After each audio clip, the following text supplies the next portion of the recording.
Welcome everyone to today's session on Acids, Bases and Salts, Chapter 2 of Class 10 Science. This is one of the most important chapters for your board examinations, and trust me, it is also one of the most interesting topic in the chemistry because we can study about the things around us, like the food we eat, the medicines we take, the soil our crops grow in, and even inside our body, what things are happening. All these things we can study using this acids, bases, and salts. We are going to cover three board topics today: acids, bases, and salts. And by the end of this session, you will have to completely understand the reactions, properties, real world applications that NCERT expects you to know. Let's get started. So what we will cover today, here's a quick roadmap of what we will cover today. We have four major areas: acids, bases, salts, and the pH scale. Under acids, we will cover what they are, their properties, and all the important chemical reactions. Under the bases, we will look at their properties, how they react with acids and non-metallic oxides. For salts, we'll go into the important chemical compounds that CBSE specifically asks about, like common salt, sodium hydroxide, baking soda, washing soda, etc. And finally, the pH scale, a critical topic for your exam, where you need to understand the 0 to 14 range, what pH tell us about acids and bases, and why pH matters in everyday life. Keep this roadmap in mind as we go through each topic. So let's start. What are acids? Acids are substances that produce hydrogen ions and return as H+ when they are dissolved in water. The word acid actually comes from the Latin word acidus, means sour, and that's exactly what acids taste like. Did you ever taste lemon juice, tamarind or vinegar? Yes, they're all sour and they're all acidic in nature. Now let's look at some common acids. Hydrochloric acid, this is the acid present in your stomach that helps in digestion. And in the lab, we use it as a reagent. Sulfuric acid. This acid is used in car batteries and it is also called as king of chemicals because of its wide industrial use. Next is nitric acid. Nitric acid is used in making fertilizers and explosives. Acetic acid. This is vinegar. A dilute solution of acetic acid is what you use in cooking. Carbonic acid. This is what makes your soft drinks fizzy. Carbon dioxide dissolves in water to form carbonic acid. And next is formic acid. See, this is the acid injected by ants and bees when they sting you, which causes that burning pain. Now let us look about the properties of acids. First property, I told you already, they are sour in taste. You know the examples, right? Like lemon juice, vinegar. Okay, because the lemon juice contains citric acid and vinegar contains acetic acid. But you should never taste the acids in the labs, okay? Second property, acids turns blue litmus to red. There is a litmus paper and which is in blue color, it turns into the red color, and this is one of the most important identification tests for acids. When you dip blue litmus paper into an acid solution, it turns red. Third property, acids react with metals to produce hydrogen gas. This hydrogen gas makes a pop sound when a burning splinter is brought near to it. This is the test for hydrogen gas. And fourth property, acids react with metal oxides to form salt and water. Metal oxides are basic in nature, so this is the reaction. Which type of reaction? It is a neutralization type of a reaction. Fifth property, acids react with metal carbonates and bicarbonates to release carbon dioxide gas. This carbon dioxide gas turns lime water milky, and that is the test for the carbon dioxide. And sixth property, acids conduct electricity in solution because they ionize in water and the ions carry the electric current. That is why they are called electrolytes.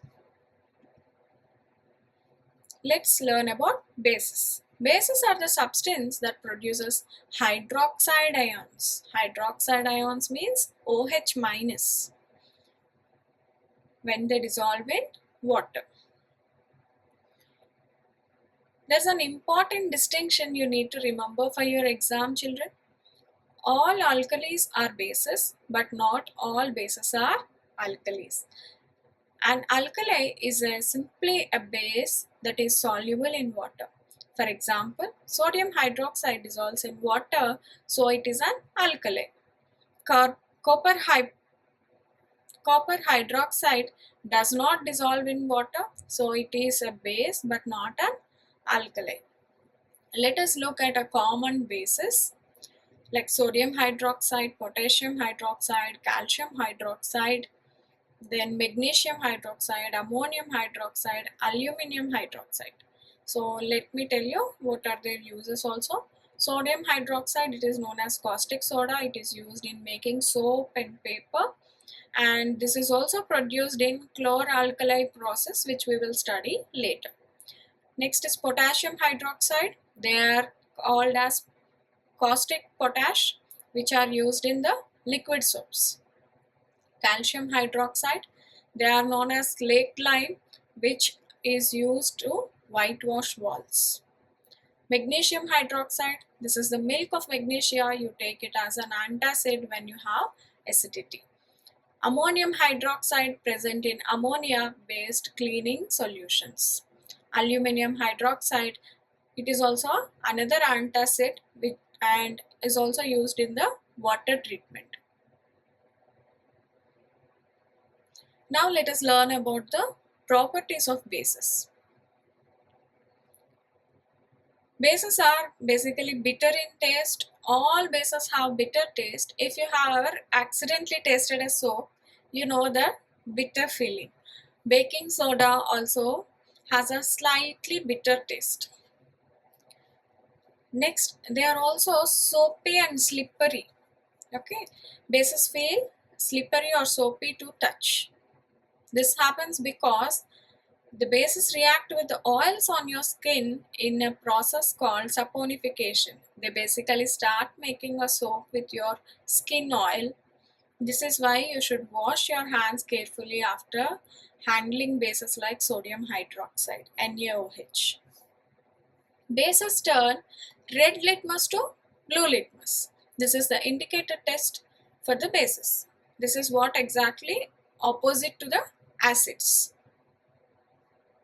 Fourth property, bases react with acids in a neutralization reaction to form salt and water. This is one of the most important reactions in this chapter. Bases react with metal salts to form precipitates of metal hydroxide. For example, when you add sodium hydroxide to copper sulfate solution, you get a blue precipitate of copper hydroxide.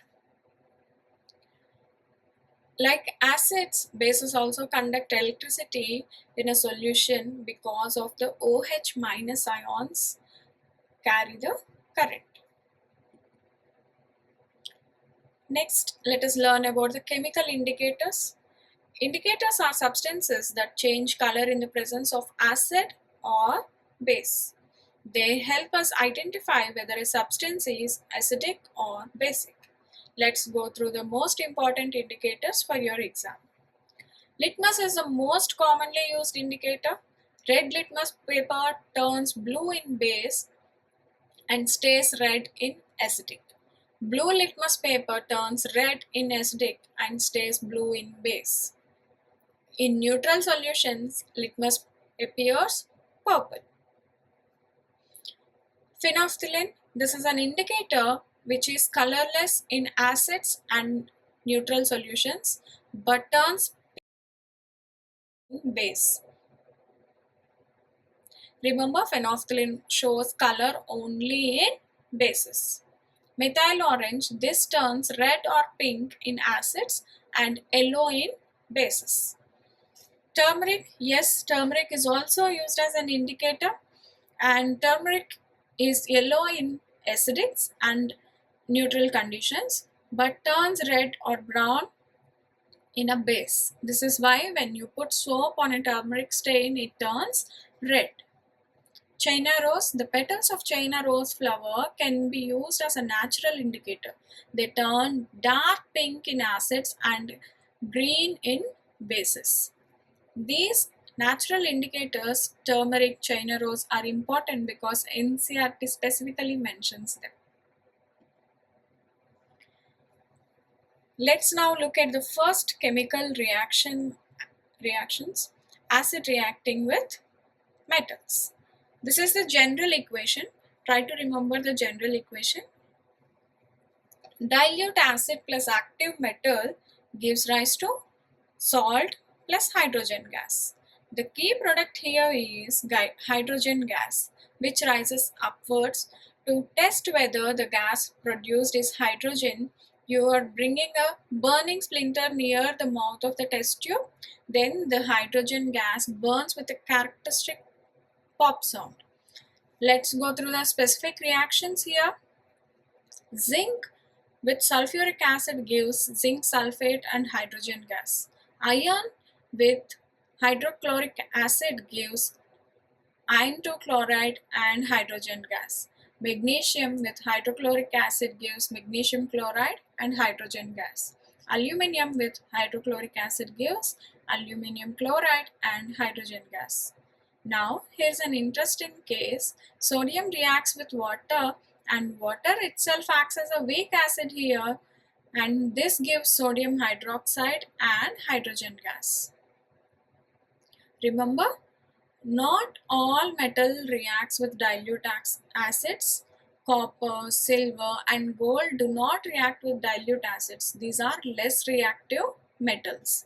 Also remember, highly concentrated acids like concentrated sulfuric acid may not produce hydrogen because they are oxidizing acids. Next comes the acids reaction with metal oxides. In this reaction, acids react with metal oxide to produce salt and water. Metal oxides are basic in nature. They are base forming oxides. So when an acid reacts with a metal oxide, it is essentially an acid-base neutralization reaction producing salt and water. Let's take a look at the reactions. Copper oxide reacts with sulfuric acid to give copper sulfate and water. You know, here copper oxide is a black powder, and when you add sulfuric acid to it and heat gently, you get a beautiful blue solution of copper sulfate. This is a classic experiment in your lab. Zinc oxide reacts with hydrochloric acid to give zinc chloride and water. Iron 3 oxide, that is rust, reacts with sulfuric acid to give iron sulfate and water. Magnesium oxide reacts with hydrochloric acid to give magnesium chloride and water. Sodium oxide reacts with hydrochloric acid to give common salt, that is sodium chloride and water. All metal oxides are basic in nature. That's why they react with acids. And this is the opposite of non-metal oxides, which are acidic in nature and react with bases. We will see that in next coming slides. So here, next, acids also do react with the carbonates or bicarbonates and take a look at those reactions. The general equation is acid plus carbonate or bicarbonates gives salt plus water plus carbon dioxide. The carbon dioxide gas produced in these reactions is what we test using lime water. When carbon dioxide is bubbled through lime water, which is calcium hydroxide solution, it reacts to form calcium carbonate, which is insoluble, and this makes lime water turn milky white. This is the standard test for carbon dioxide. Let's go through the specific reactions now. Sodium carbonate with hydrochloric acid gives common salt, water, and carbon dioxide. Sodium bicarbonate, baking soda with hydrochloric acid also gives common salt, water, and carbon dioxide. Baking soda reactions are important because they come up with multiple times in this chapter. Calcium carbonate, this is the marble or limestone, reacts with hydrochloric acid. This is actually the reaction used in labs to generate carbon dioxide. Similarly, magnesium carbonate and potassium carbonate react with their respective acids. One key point for exams, students: both carbonates and bicarbonates release carbon dioxide with acids, but bicarbonates are more reactive and the reaction happens more vigorously. Here is the next neutralization reactions. Neutralization reactions are interesting reactions because here the acids and bases are cancelling each other out. Okay. So when an acid and a base react together, they neutralize each other and form salt and water. This reaction also releases heat, making it an exothermic reaction. The most classic example is sodium hydroxide reacting with hydrochloric acid to give sodium chloride, that is table salt or common salt, and water. Let's go through the reactions.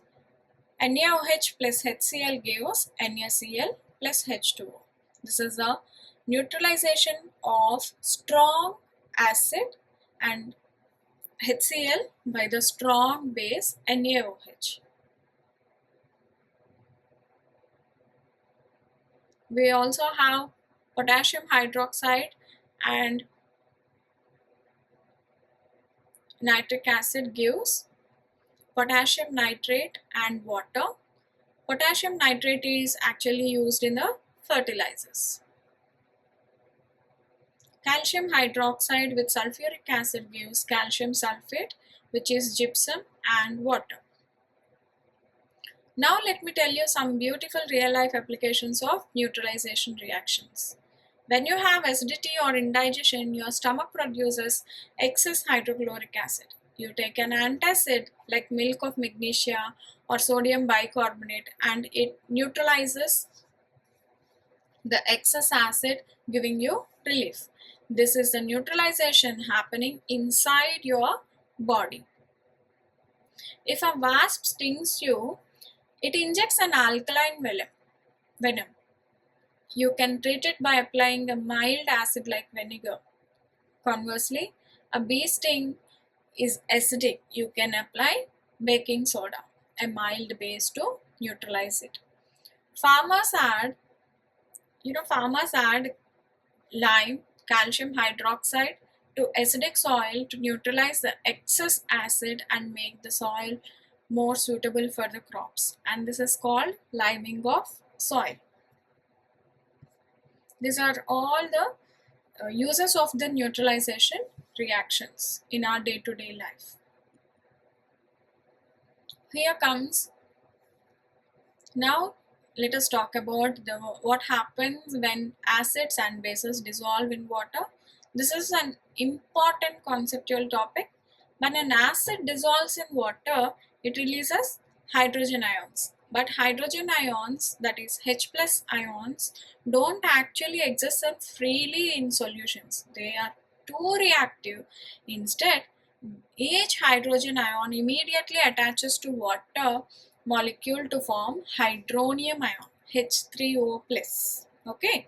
So when HCl dissolves in water, what happens? It becomes as H3O plus Cl minus.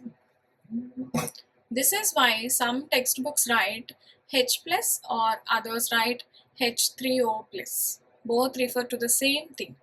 Now the most important safety rule in chemistry lab, always add acid to water. Never add water to concentrated acid. Why? Because dissolving acid and water is highly exothermic. It releases a lot of heat. If you add large volume of concentrated acid to small amount of water, the heat is concentrated and causes violent spattering. The acid can spray out and cause even severe burns. But if you add acid drop by drop to a large volume of water, the heat gets dispersed into the large volume of water safely. Remember this as an ABC rule. Always pour acid before water into the container. Understood? Always pour acid before water into the container. Okay, ABC rule. Dilution simply means reducing the concentration of H plus or OH minus ions by adding more water. Now come to the most important concept in this chapter, that is pH scale. pH scale is nothing but potential of hydrogen or power of hydrogen. It is a measure of concentration of hydrogen ions in the solution. Mathematically, pH equals negative log base 10 of hydrogen ion concentration. But for your exam, the key thing to remember are pH scale goes from 0 to 14. If the pH scale is less than 7, then the substance is acidic. If the pH is pH is lower for the stronger acid. That is, pH 1 is more acidic than pH 3. Understood? If pH 7 is equal to 7, then the substance is neutral, like pure water. If pH is greater than 7, then the substance is basic. Higher the pH, then it is more the basic. pH 14 is more basic than pH 10. Now look at the examples. Gastric acid in our stomach has pH 1 to 2. It is very strongly acidic. Lemon juice has pH about 2 to 3. Vinegar is around pH 3. Milk has pH of 6.6, that is slightly acidic. Pure water is exactly pH 7. So it is neutral. Blood has pH of 7.4, that is slightly basic. Baking soda has pH 8.5, and concentrated sodium hydroxide solution can be as high as pH 14. The pH is measured using a universal indicator which shows a range of colors from red to violet, just like the color seen in the animated scale you see here. Okay. Let us learn about the pH in our used in the day-to-day life. Okay. First, our digestive system. Our stomach secretes hydrochloric acid with a pH of 1 to 2.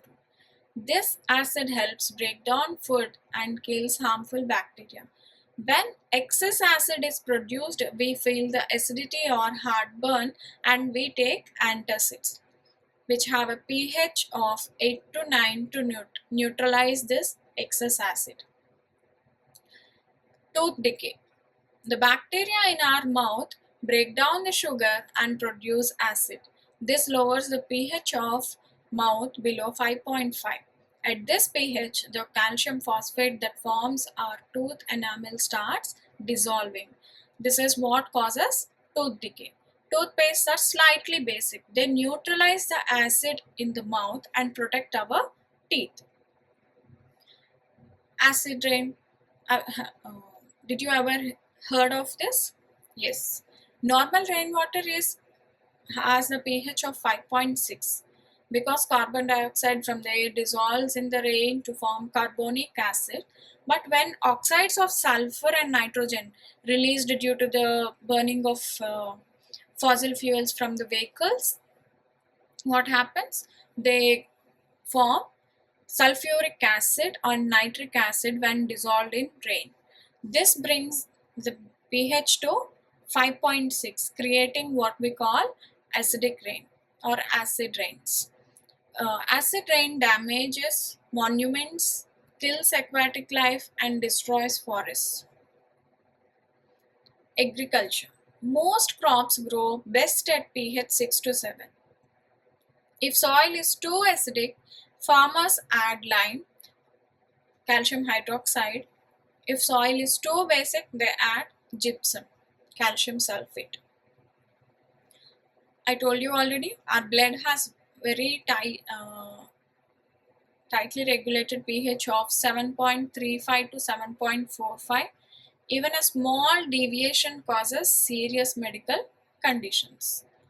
Aquatic animals like fish can survive only in water with pH 7 to 8.5. Acid rain lowering the lake pH can wipe out entire fish populations.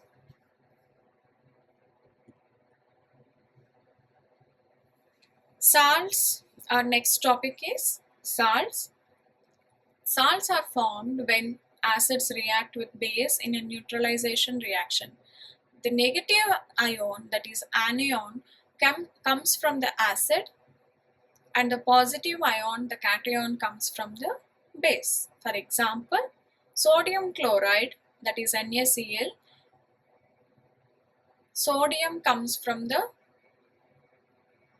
NaOH base and chloride comes from the HCl, that is the acid. Now the pH of the salt solution depends on whether the acid and the base that formed it were strong or weak. Type 1, neutral salts. Neutral salts are formed by a strong acid reacting with a strong base. Both acid and base fully neutralize each other, so the resulting salt has a pH close to 7. That is sodium chloride, potassium nitrate, sodium sulfate. These all are neutral salts. Type 2, acidic salts.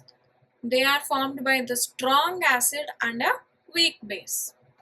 The strong acid wins, so the salt is acidic. That is, the pH is less than 7. Example, ammonium chloride and copper sulfate.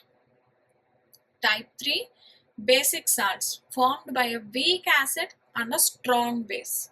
The strong base wins, so the salt is basic and with a pH value greater than 7. Examples, sodium carbonate and sodium bicarbonate. And we also have double salts. These are formed when two different salts crystallize together. Best example is potash alum. This is a classic example.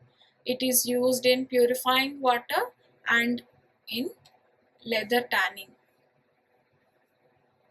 This classification is also very important for your exam, students. So now let us learn about this sodium chloride. Sodium chloride, as you all know, it is a common salt. It is not a food ingredient, not only just a food ingredient, but it is also one of the most important raw materials in the chemical industry. The most important industrial process involving sodium chloride is Chlor-Alkali Process. When electricity is passed through an aqueous solution of sodium chloride called brine, it decomposes. This is electrolysis. Here, observe the equation, children. 2NaCl plus water gives rise to chlorine plus hydrogen plus sodium hydroxide. Three important products are formed here. At anode, the positive electrode, chlorine gas is produced. And chlorine is used to make PVC plastic, to disinfect water, in refrigerants, and importantly in the manufacturing of bleaching powder. Look at the cathode, the negative electrode, the hydrogen gas is produced. Hydrogen is used as fuel in making vegetable oils and also hydrogenation, and also in the Haber process to make ammonia. And the next one is sodium hydroxide. It remains in the solution in electrolytic cell. It is used in soap making, paper industry, textile processing, and degreasing metals. So from one simple compound common salt, the industry gets three extremely useful chemicals: chlorine, hydrogen, and sodium hydroxide. This is why chlor-alkali process is so. Chlor refers to chlorine and alkali refers to the sodium hydroxide. I hope everybody understood this.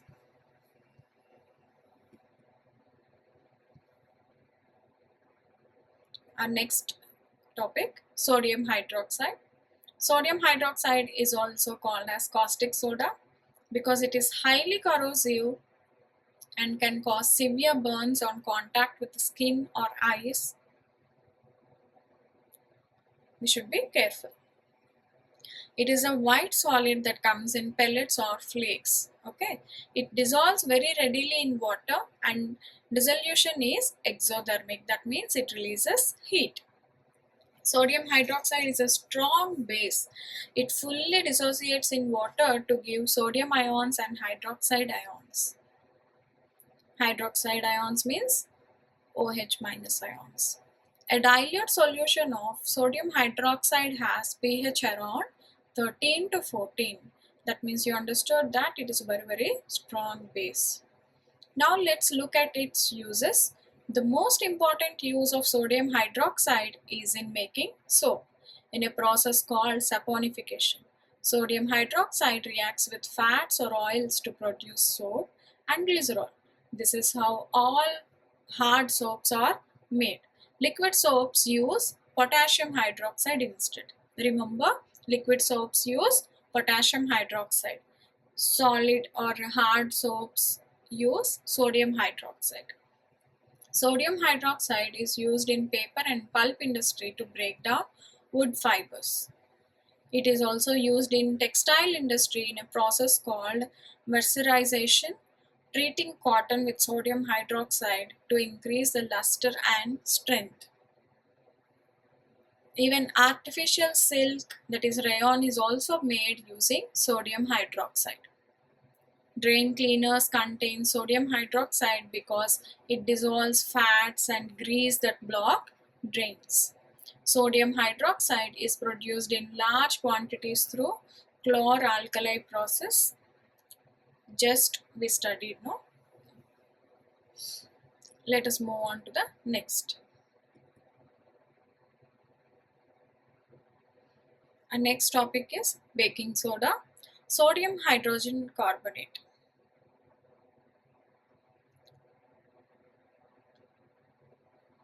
It is probably the most common chemical in our kitchens.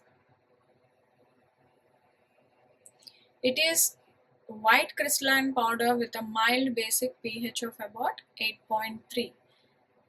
Let us look at the important chemical reactions. When sodium bicarbonate reacts with acid, it produces salt, water, carbon dioxide. For example, sodium bicarbonate produces sodium chloride, water, and carbon dioxide when reacted with hydrochloric acid. This is the reaction of soda acid fire extinguisher. The carbon dioxide gas smooths the fire by cutting off the oxygen supply.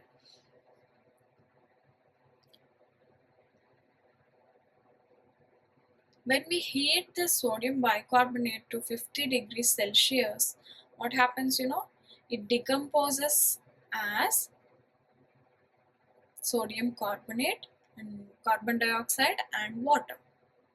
This is exactly what happens inside your oven. The baking soda releases carbon dioxide gas which gets trapped as bubbles in the dough or batter while making your bread or cakes fluffy and light.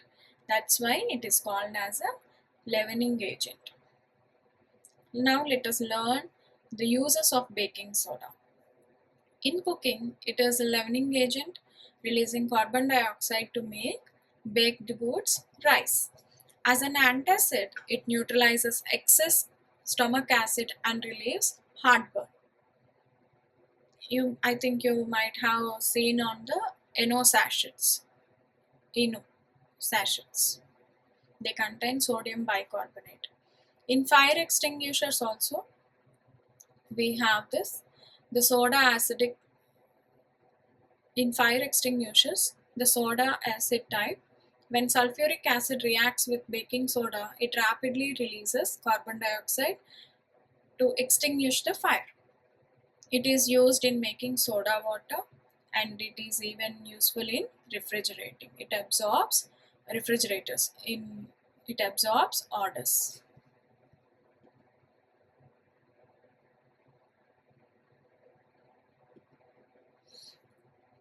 Next, let us learn about washing soda. Washing soda is sodium carbonate, decahydrate. Washing soda is sodium carbonate decahydrate. It contains 10 molecules of water of crystallization written as Na2CO3 10H2O. It is a white crystalline solid with a strongly basic pH of 11 to 12, much stronger than baking soda. Now, how is washing soda made?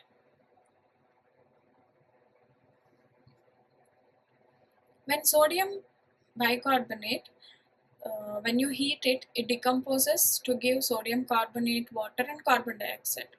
Then you dissolve this sodium carbonate in water and allow it to the crystallize.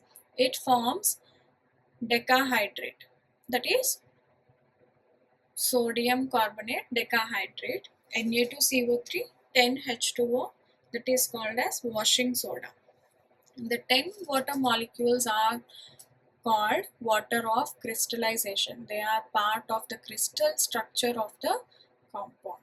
Now let us learn about its uses. Washing soda is used as a laundry cleaning agent. It removes grease and oil stains from clothes. It is used in the manufacturing of glass. Sodium carbonate reacts with silica to form sodium silicate. It is used in making soap and detergents.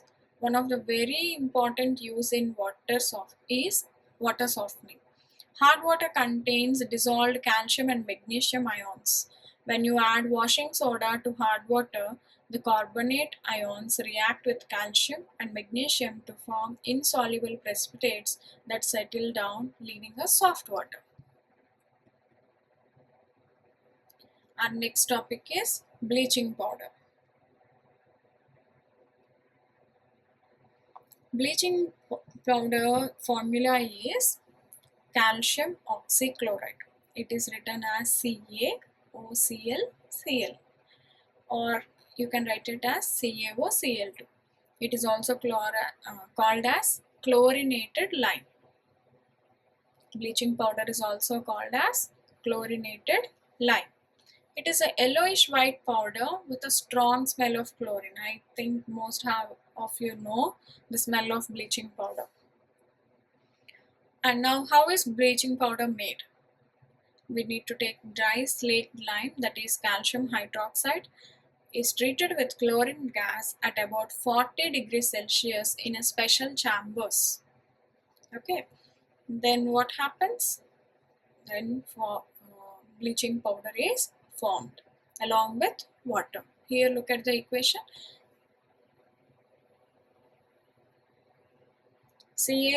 OH twice plus chlorine, that is calcium hydroxide plus chlorine, gives rise to CaO, Cl2 plus water.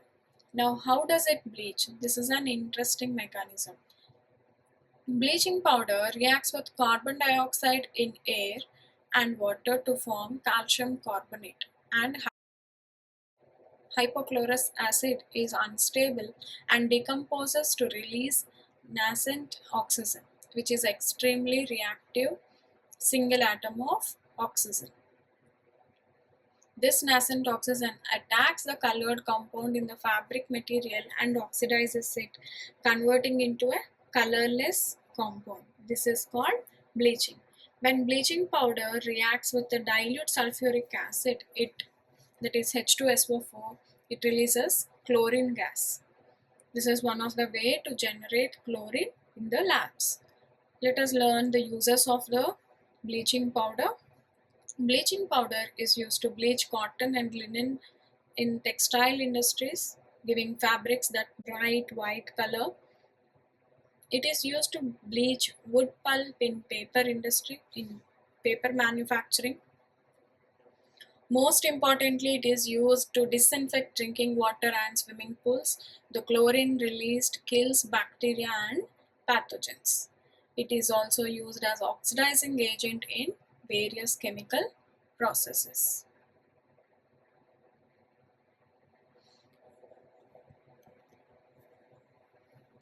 Plaster of Paris is also known as POP. Its chemical formula is calcium sulfate hemihydrate. It has formula CaSO4 half H2O. The half H2O means there is a half molecule of water of crystallization. It is made from gypsum, which is CaSO4 2H2O. By heating it to the about 100 to 120 degrees Celsius, when a gypsum is heated, it loses 1.5 water molecules to become plaster of Paris. So from where it is manufactured? By heating the gypsum, it loses 1.5 water molecule to form CaSO4 half H2O. Okay.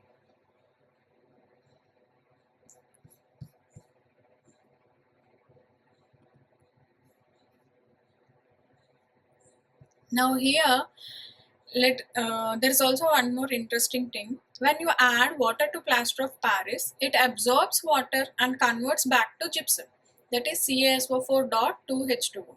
This is setting reaction. The setting reaction is exothermic, that is releases heat. Also during setting, the plaster of Paris expands slightly. This is extremely useful because it means POP fills molds perfectly without leaving gaps. And also an important warning, if you heat plaster of Paris above 400 degrees Celsius, it becomes what is called burnt plaster. Dead burnt plaster completely loses its ability to set with water. It becomes useless. Okay. Now we are going to learn about the uses of plaster of Paris. It is also used in the medical casts. When you break a bone, the doctor wraps your limb with POP bandages. The plaster sets hard in 10 to 15 minutes, immobilizing the bone in correct position for healing. It is used in dentistry for dental molds and impressions. Plaster of Paris is used to make statues, decorative items, and toys. In construction, it is used as fire-resistant material for ceilings, walls, and boards. And in pottery and ceramics, it is used to make molds for shaping clay.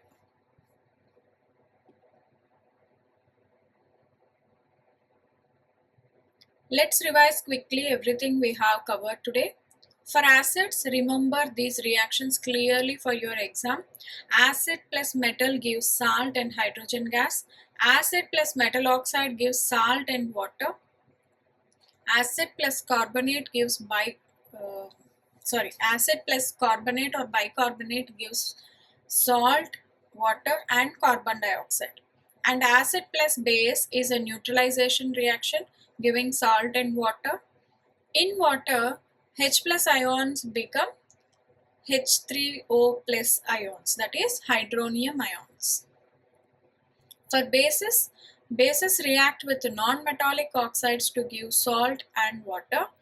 Base plus acid is neutralization. Strong bases fully dissociate. Alkalis are bases soluble in water. And bases turn red litmus to blue. For salts and pH scale goes from 0 to 14.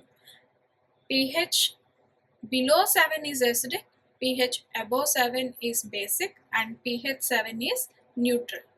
The Chlor-Alkali Process. Electrolysis of sodium chloride gives chlorine, hydrogen, and sodium hydroxide. Mainly baking soda is used as a leavening agent, antacid, and fire extinguishers. Washing soda, that is sodium carbonate decahydrate, is used in laundry, glass making, and water softening. Bleaching powder is a CaOCl2. It is made from calcium hydroxide plus chlorine. Plaster of Paris reacts with water to set, converting back to gypsum. If you can recall all these points clearly, you will score full marks on this chapter. And this brings us to end of our session on acids, bases, and salts. We covered everything from the basics definitions of acids, bases through all the important chemical reactions, the pH scale and its importance in daily life, and all the chemical compounds, common salt, sodium hydroxide, baking soda, washing soda, bleaching powder, and plaster of Paris. If you found this video helpful, please give it a thumbs up. It really helps the channel reach more students like you. Subscribe so you don't miss out next video, and hit the bell icon to get notified. Share this video with your classmates. Thank you.